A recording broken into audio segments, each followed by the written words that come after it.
transcript. And so, but anyway, you know the rest.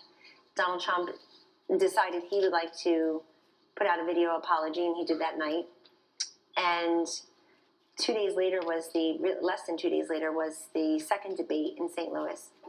And he carried forward with that. I will tell you, if you look at the polling, that incident affected Donald Trump's numbers much more significantly than the Comey letter affected Hillary Clinton's numbers. That's just a fact. You can go back and look at the data. And there was not early voting really underway on October 7th as opposed to what had already been banked by October 28th. A lot of folks had voted already by the time the Comey letter came out, 3 weeks to the day.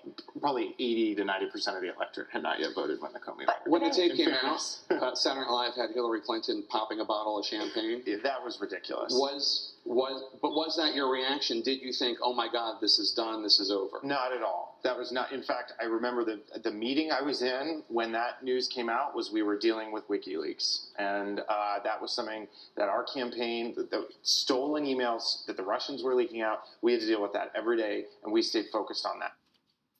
My panel is back with me, Betsy Woodruff of the Daily Beast, Jay Newton-Smollett, contributor for Time. So, Jay, let me begin with you. Kellyanne Conway argued, look, the Access Hollywood tape hurt Donald Trump's poll numbers more than FBI Director James Comey's letters about Clinton's emails hurt her.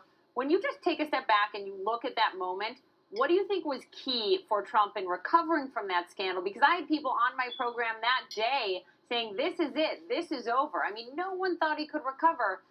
The way Kellyanne Conway put it to Jake is, you know, everyone misjudged the electorate and the differences between the 2012 electorate and the 2016 electorate.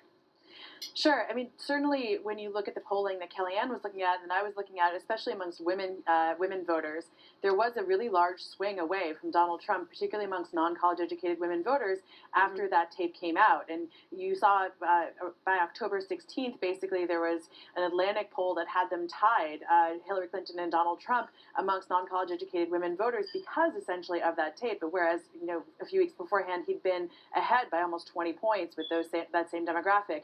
Now, that demographic also swung incredibly hard back to Donald Trump in the wake of the Comey letter. So I do think the Comey letter certainly had some effect, and you can see that in the polling, particularly of this demographic. So, and it was a question of, frankly, did they trust Donald Trump more to be president? Did they like him more? And did they feel that did they buy the crooked Hillary line? And ultimately, they bought the crooked Hillary line, and that's the way the electorate swung.